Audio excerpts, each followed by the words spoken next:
Comment ça se passe un mariage religieux musulman sans passer par 4 chemins? Parce qu'avant de faire le mien, je galérais à trouver des informations et je me dis que ça peut intéresser tout le monde. Alors, il y a 3 personnages principaux, la femme, le mari et un homme supplémentaire qu'on va appeler Wali. Là, on est avant le mariage. Écoute bien, la présence de Wali est obligatoire. C'est déjà une première difficulté parce que Wali, il faut que ce soit un homme musulman de confiance. Wali, son rôle, ça va être de garantir que tout se passe bien. En gros, on sait comment ça se passe pour les femmes dans ce bas monde. Donc lui, son rôle, ça va être de porter les intérêts de la femme et de faire en sorte qu'il soit toujours respecté. C'est pour ça qu'il faut qu'il soit de confiance. C'est pas la définition exacte, on s'en fiche, c'est juste pour que vous compreniez. Là, on est avant le mariage. Une fois que le mari et la femme sont clairement identifiés, le mari va faire la démarche de rencontrer Wali. Dans le cas des personnes qui sont reconverties, Wali peut être l'imam de ta ville, donc pas de panique si c'est pas papa, on s'en fout. Je disais que Marie va rencontrer Wali et de quoi ils vont parler? Eh bien de toi. Parce que toi, je pars du principe que c'est la femme, tu auras dit à Wali toutes tes conditions. Le mariage, c'est extrêmement rationnel. C'est comme si tu postulais pour un travail, mais en tant que cadre, genre celui qui impose ses conditions, pas qui se plie aux exigences de l'entreprise. Que le mari, c'était l'entreprise, ça peut être dans l'autre sens, on s'en fout, hein, bien sûr. Et que Wali, c'était le RH. Il va être là pour faire la transmission entre les deux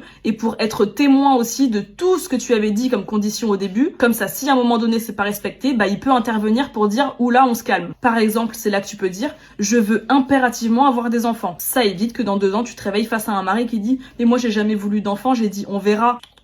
Il y avait Wali pour attester que tu avais dit que tu en voulais. On peut changer d'avis, mais il n'y a pas de gaslighting qui tienne, c'est ça que je veux dire. C'est aussi à Wali que tu vas dire le montant que tu demandes en tant que dot. Dot qui est une somme d'argent qui est censée te backup si jamais il y a un problème. Typiquement, ça évite le coup classique de je ne peux pas divorcer parce que je n'en ai pas les moyens, j'ai pas de quoi me retourner financièrement si je quitte le domicile. Là, il n'y a pas de ça parce que tu auras estimé de combien tu avais besoin si jamais il se passait quelque chose et tu auras exigé que ton mari te verse cette somme pour le mariage. Autant il n'y a pas à gonfler les prix pour impressionner Internet, autant il n'y a pas non plus à se brader parce que je vous parlais de situations sérieuses où on connaît toutes des femmes qui sont mariées avec des hommes horribles mais qui peuvent pas partir parce qu'elles en ont pas les moyens. On trouve le juste milieu par rapport à sa situation.